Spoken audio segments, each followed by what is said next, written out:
Lihatlah ke dalam jurang yang dalam di rute ini, dan Anda akan melihat kendaraan rusak tepat di tempat mereka jatuh.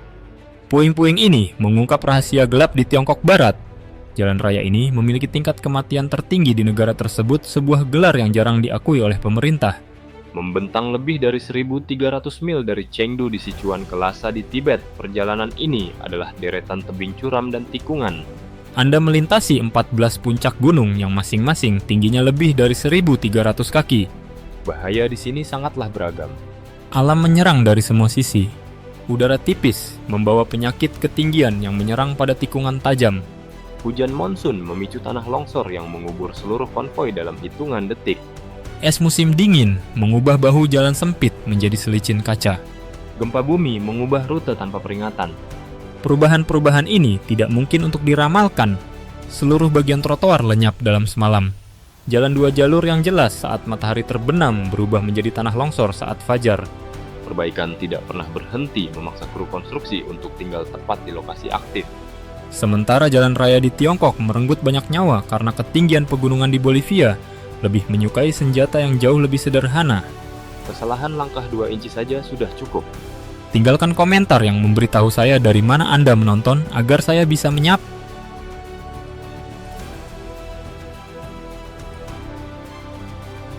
Jalan Yungkas Utara di Bolivia dikenal secara lokal sebagai Jalan Yunggas, tetapi dunia menyebutnya Jalan Kematian. Meskipun jalan memutar yang lebih aman dibuka pada tahun 2006, sekitar 25.000 turis masih mengunjungi Bolivia setiap tahun hanya untuk mengendarainya.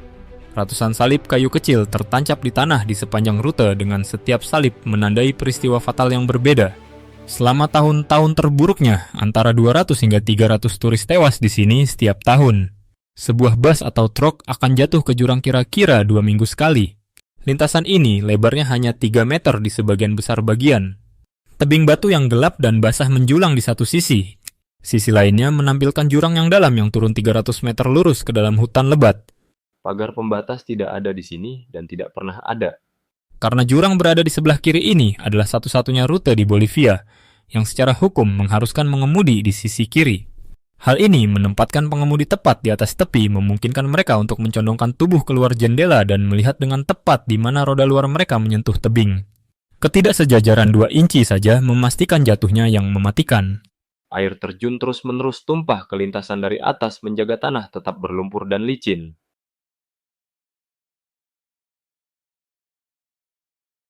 Foto udara membuat rute ini tampak sama sekali tidak nyata. Digambar seperti garis pensil tipis di sepanjang tepi yang bergeser seolah-olah gunung sedang mencoba untuk mendorongnya menjauh.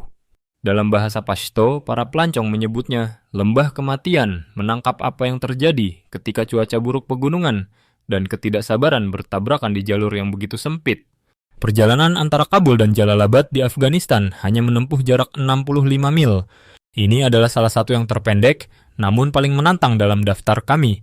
Mengukir melalui pegunungan Hindu Kush, tikungan jepit rambut sempit tak berujung saling mengikuti tanpa henti. Pengemudi menghadapi tebing curam di satu sisi dan jurang vertikal sedalam 2.000 kaki di sisi lain dengan sama sekali tidak ada pagar pembatas.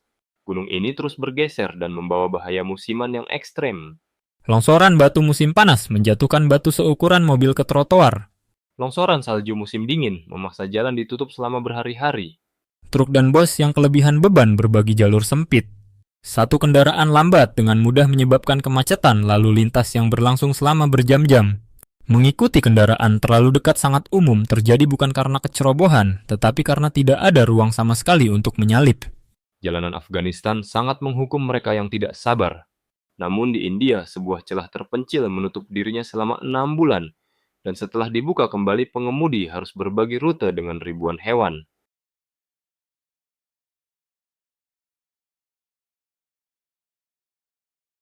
Memegang gelar muram untuk tingkat kecelakaan truk dan bus tertinggi di India adalah celah Zojila Utara.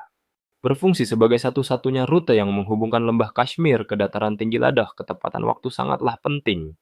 Lewatkan kesempatan Anda sebelum penutupan musim dingin dan Anda sama sekali tidak dapat mencapai Ladakh hingga tahun berikutnya. Volume hujan salju musim dingin di sini sangat luar biasa. Dinding-dinding menjulang tinggi antara 49 hingga 79 kaki menutupi bangunan 7 lantai. Ini secara resmi menempati peringkat sebagai hujan salju terberat yang pernah didokumentasikan di jalan yang dapat diakses kendaraan bermotor manapun di bumi.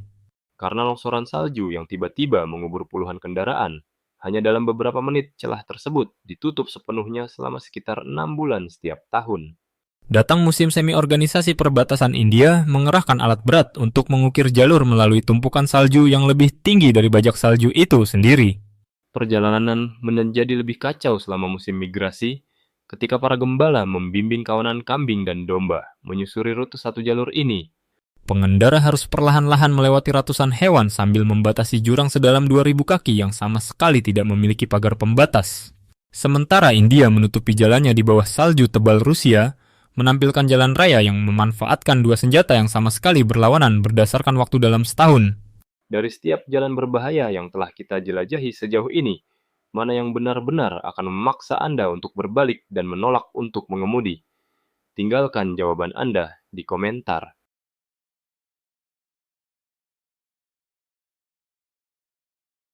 Dikenal melalui seri History Channel Ice Road Truckers, Jalan Raya Dalton di Alaska melintasi lingkaran Arktik. Mereka yang berhasil menaklukkan rute ini termasuk di antara pengemudi paling terampil di seluruh dunia. Pada malam musim dingin yang cerah aurora borealis, menerangi seluruh langit dengan garis-garis hijau dan ungu yang cerah. Namun isolasi di sini sangat dalam. Membentang 414 mil dari Fairbanks ke ladang minyak Arktik di Teluk Prudhoe, Anda dapat dengan mudah mengemudi sepanjang hari tanpa melihat satu jiwa pun. Hanya ada 3 jejak kaki manusia melintasi 400 mil tundra terpencil. Ada Coldfoot dengan sekitar 30 penduduk Wiseman yang menampung hanya 12 orang, dan Dead Horse Camp kerja paksa yang menandai akhir dari jalur tersebut. Di seberang lebih dari 400 mil di sini, layanan telepon seluler sama sekali tidak ada.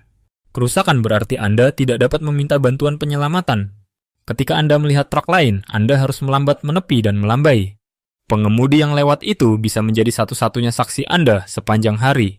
Musim dingin membuat isolasi menjadi sangat mematikan karena suhu anjlok hingga sekitar minus 17 derajat Fahrenheit.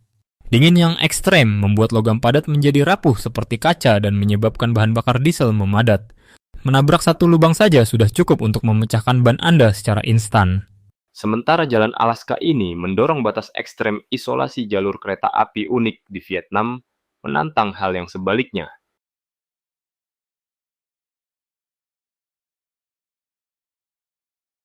Celah Los Caracoles dianggap sebagai jalan paling berbahaya di Amerika Selatan, dengan 29 tikungan jepit rambut yang ditumpuk secara vertikal di atas satu sama lain diukir di sisi Gunung Chile. Tikungan-tikungan itu mengikuti satu sama lain hampir tanpa bagian lurus memaksa kendaraan keluar dari satu tikungan tajam dan segera memasuki tikungan berikutnya di ketinggian yang luar biasa.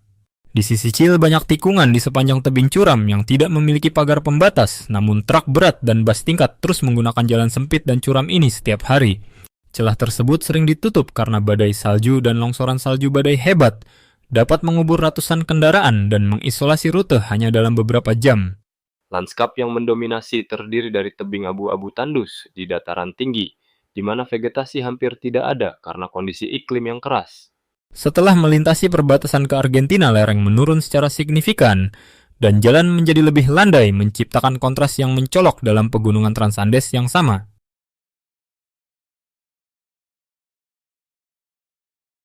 Di ibu kota Vietnam, ada sebuah jalan di mana kereta melaju begitu dekat dengan rumah satu keluarga, sehingga Anda dapat mendengar televisi mereka menutupi suara mesin. Di kawasan kota tua Hanoi, ada sebuah jalan yang digambarkan sebagai koridor keselamatan kereta api tersempit di bumi. Pada titik tersempitnya, jarak dari fasad rumah ke tepi rel hanya sekitar 1,2 meter. Ketika kereta lewat, jarak antara kereta dan dinding menyempit menjadi hanya 70 hingga 150 cm. Hampir tidak ada cukup ruang bagi orang dewasa untuk berdiri bersandar di dinding bata. Meskipun bentuk geometrisnya tampaknya mustahil, penduduk setempat telah mengubah koridor ini menjadi tempat budaya kopi yang tenang. Pengunjung duduk di meja kayu kecil tepat di mana kereta akan lewat dalam 10 menit. Peluit bergema melalui koridor. Kursi-kursi dilipat dalam sekejap. Cangkir dan piring didorong ke dinding. Semua orang berkerumun di dinding bata. Kereta menderu lewat cukup dekat untuk merasakan udara hangat bertiup di depan mereka. Jalur kereta api kematian yang menghubungkan Thailand dan Myanmar diakui sebagai salah satu proyek pembangunan RL dengan tingkat kematian paling tinggi dalam sejarah masa kini. Catatan sejarah menunjukkan bahwa setiap mil dari RL ini membutuhkan sekitar 400 pekerja saat dibangun. Proyek ini juga merupakan salah satu yang paling memakan biaya. Kemiskinan, penyakit, dan kelelahan parah menyebabkan banyak korban berjatuhan di bawah terik panas hutan tropis yang disusul oleh musim hujan lebat. Ketika alat berat rusak di dalam hutan hujan yang lebat, para insinyur beralih ke sumber tenaga lain. Ribuan gajah Asia dikerahkan untuk menarik rel baja dan balok kayu melewati lumpur musim hujan serta tebing kapur yang rapuh. Tebing curam berada di satu sisi. Hutan lebat menutupi sisi lainnya. Air sungai naik dengan ganas selama musim hujan menyapu bersih jembatan kayu yang kemudian harus dibangun ulang setiap tahun. Saat ini, sebagian besar jalur rel di wilayah Myanmar sudah ditinggalkan. Namun bagian yang berada di dalam wilayah Thailand dari Namtok hingga Kanchanaburi masih beroperasi. Wisatawan masa kini menyusuri jalur yang persis sama dengan yang dibangun pada masa sulit tersebut, melintasi tebing kapur jembatan kayu dan menembus hutan yang seolah tidak pernah berubah. Jika Anda bisa kembali ke masa lalu, apakah Anda punya keberanian untuk menaiki kereta ini setelah mengetahui sejarahnya? Bagikan pendapat Anda di kolom komentar.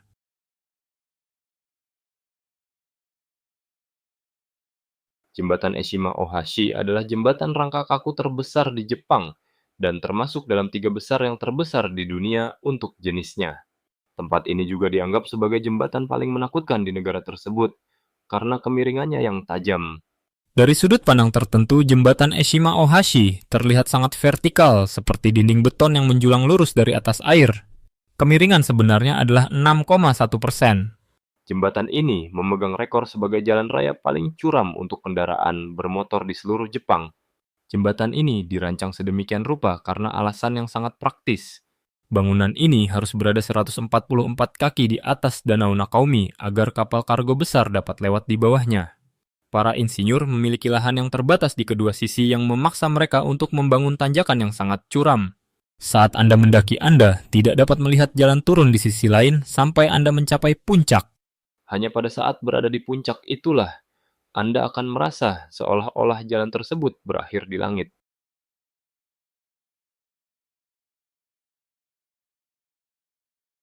Di salah satu tempat paling dingin dan paling terpencil di bumi, terdapat aliran air yang terlihat persis seperti luka yang tidak kunjung sembuh. Lokasi ini adalah lembah kering McMurdo di Antartika. Ini adalah wilayah yang begitu dingin dan kering sehingga beberapa area daratannya tidak pernah terkena hujan selama 2 juta tahun. Tempat ini adalah salah satu jalur pendakian yang paling banyak dicari, yang hanya mengizinkan 64 orang atau 16 kelompok untuk mendaki setiap hari. Dibutuhkan waktu bertahun-tahun untuk mendapatkan izin mendaki ke lokasi unik ini. Sebuah air terjun 5 tingkat dengan cairan merah karat pekat yang mengalir turun dari Gletser Taylor menodai es putih di bawahnya. Dengan latar belakang es di sekelilingnya aliran ini terlihat persis seperti darah yang mengalir dari luka di gletser itu sendiri. Selama beberapa dekade para ilmuwan percaya bahwa warna merah tersebut berasal dari alga merah. Ternyata mereka salah. 2 juta tahun yang lalu, sekumpulan air asin terperangkap di bawah gletser. Air purba itu sangat kaya akan zat besi. Saat air asin tersebut keluar melalui celah-celah yang sekarang menjadi es, zat besi itu bersentuhan dengan udara langsung teroksidasi dan berubah warna menjadi merah karat saat bersentuhan. Apa yang kita lihat adalah pembentukan karat besi secara langsung saat air purba tersebut pertama kali bersentuhan dengan atmosfer setelah 2 juta tahun.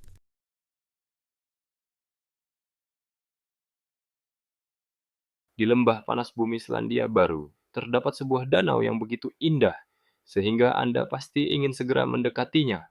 Tempat ini bernama Kolam Champagne yang terletak di lembah Waiotapu di Pulau Utara. Permukaan danau ini hampir bulat sempurna terus-menerus mengeluarkan gelembung seperti gelas sampahnya raksasa.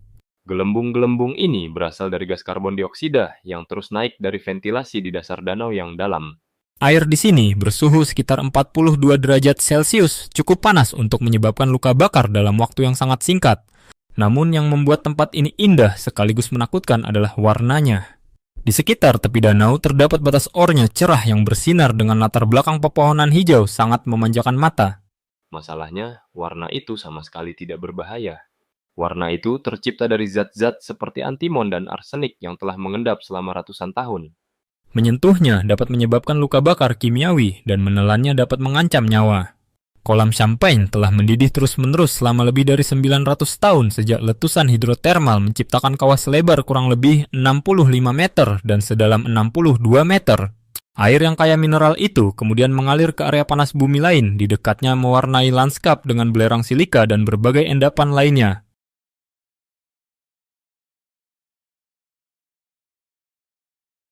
Berapa banyak yang dibutuhkan untuk membangun jalan di tempat yang sebelumnya tidak ada, atau bahkan di tempat yang seharusnya tidak mungkin? Untuk 13 penduduk desa Guoliang, Tiongkok, jawabannya adalah 5 tahun ribuan ton batu dan hampir semua yang mereka miliki. Desa kecil ini bertengger di atas tebing curam. Selama berabad-abad satu-satunya akses adalah tangga batu 720 anak tangga yang diukir langsung ke sisi gunung. Pasien memiliki sedikit kesempatan untuk mencapai rumah sakit dan makanan air serta obat-obatan harus dipanggul di punggung mereka menaiki jalan curam itu. Pada tahun 1972, 13 penduduk desa memutuskan untuk mengubah nasib mereka sendiri. Mereka tidak memiliki insinyur, tidak memiliki mesin, dan tidak ada dukungan dari luar.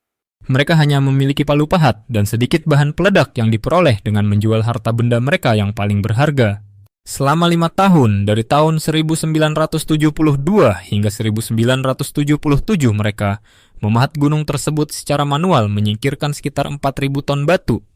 Di sepanjang terowongan, mereka membuka 35 jendela untuk membiarkan cahaya masuk. Namun jendela-jendela ini langsung menghadap ke jurang sedalam ratusan meter tanpa pagar atau perlindungan, hanya ruang terbuka yang menghadap ke bawah ke dalam jurang. Hingga hari ini, terowongan Guoliang masih mempertahankan penampilan aslinya yang kasar. Langit-langit dan dinding batu masih dipenuhi bekas pukulan palu dari tahun 70-an. Jalur ini sangat sempit sehingga nyaris tidak memungkinkan kendaraan untuk melewatinya dengan tebing curam di satu sisi dan jurang dalam tepat di sebelahnya di sisi lain. Melewati tempat ini, Anda masih bisa merasakan jejak 5 tahun kerja keras tanpa henti. Ini bukan sekadar jalan, tetapi bukti nyata dari tekad manusia yang didorong hingga ke batas maksimalnya.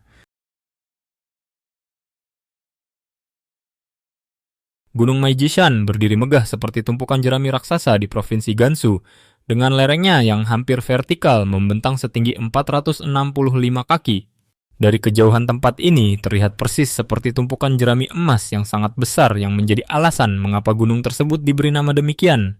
Dimulai pada tahun 384, para biksu Buddha mulai mengukir patung langsung ke permukaan tebing yang curam. Mereka terus mengukir selama lebih dari 1000 tahun melewati banyak dinasti dan peperangan. Saat ini, gunung tersebut memiliki 221 gua dan lebih dari 10.000 patung individu. Akses menuju ke sana sangatlah sulit. Bagaimana mereka bisa menyembah patung-patung yang terletak ratusan meter di atas tebing curam? Para biksu memecahkan masalah tersebut dengan satu-satunya cara yang mereka bisa. Mereka membangun jalan setapak dari papan kayu langsung ke permukaan tebing. Saat ini, para pengunjung masih berjalan di atas jalan setapak kayu tersebut tergantung ratusan meter di udara, berpegangan pada rantai besi yang dipasang sebagai pagar pembatas. Tidak ada perangkat keselamatan modern. Tidak ada jaring pengaman. Hanya ada kayu besi dan kepercayaan kuno. Berdiri di jalan setapak tertinggi, Anda dapat melihat ke bawah melewati tepi papan dan melihat kanopi pepohonan yang membentang seluas lapangan sepak bola di bawah kaki Anda. Gunung Maiji dibangun untuk memuja Buddha. Beberapa ratus mil jauhnya gunung Tiongkok lainnya diukir untuk tujuan yang bahkan lebih tua.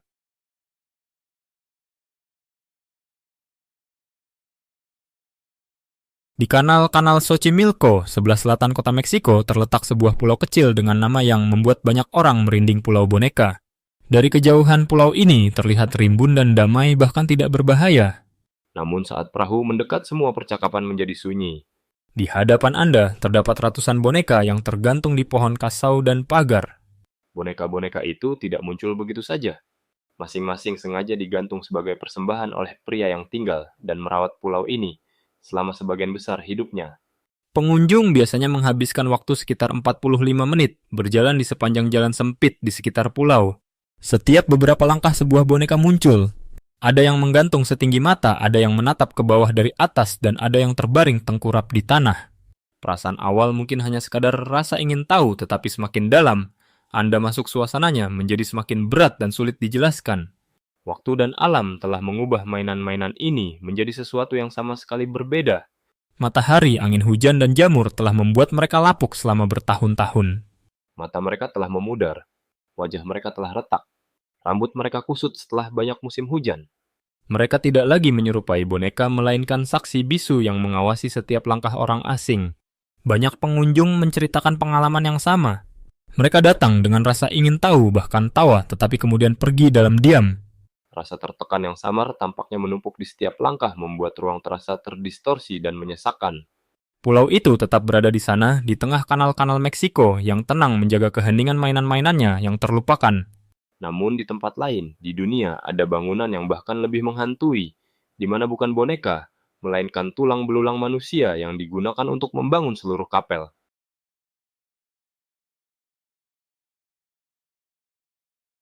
Monumen dibangun untuk mengenang orang yang telah meninggal.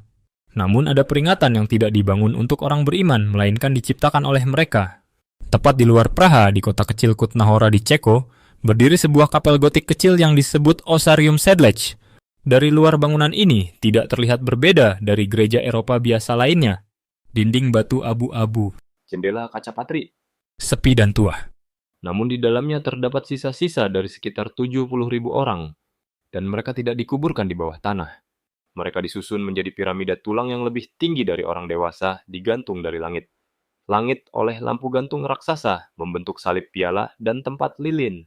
Bahkan lambang keluarga yang melindungi situs tersebut seluruhnya terbuat dari tulang manusia. Pada abad ke-14 wabah pes menyapu Eropa membuat pemakaman Sedlec kewalahan. Sisa-sisa ini milik orang-orang yang rindu dimakamkan di tanah suci dan gereja tidak tega untuk membuangnya. Pada abad ke-18, seorang pemahat kayu ditugaskan untuk menata ulang semuanya. Dia bekerja selama bertahun-tahun menyentuh setiap kerangka, mengubah tempat peristirahatan umat beriman menjadi salah satu bangunan suci paling aneh yang pernah dibuat. Anda telah melakukan perjalanan ke beberapa tempat paling berbahaya dan keras di bumi. Beberapa dibangun dalam keputusasaan, beberapa karena ambisi, beberapa secara kebetulan. Beberapa adalah hasil dari kerja keras tanpa lelah dari banyak orang yang namanya tidak akan pernah diketahui. Namun semuanya mengingatkan kita bahwa planet kita masih memiliki sudut-sudut tersembunyi di mana setiap langkah adalah pertaruhan dan setiap cakrawala harus ditaklukkan. Dari semua hal yang baru saja Anda lihat, dari jalan raya di Tiongkok di mana jalanan menghilang dalam semalam hingga jalan kematian di Bolivia, lembah kematian di Afghanistan, atau kapel yang dibangun dari 70.000 kerangka, mana yang paling berani Anda kunjungi? Dan mana yang menurut Anda seharusnya tidak pernah dibangun? Tinggalkan jawaban Anda di kolom komentar di bawah. Berlangganan saluran ini untuk lebih banyak petualangan ke sudut-sudut paling aneh di dunia. Karena setiap minggu kita menjelajahi tempat-tempat yang seharusnya tidak ada. Terima kasih sudah menonton. Kalau video ini lucu atau bermanfaat, jangan lupa like, subscribe, dan nyalakan loncengnya agar tidak ketinggalan video baru. Sampai jumpa di video berikutnya.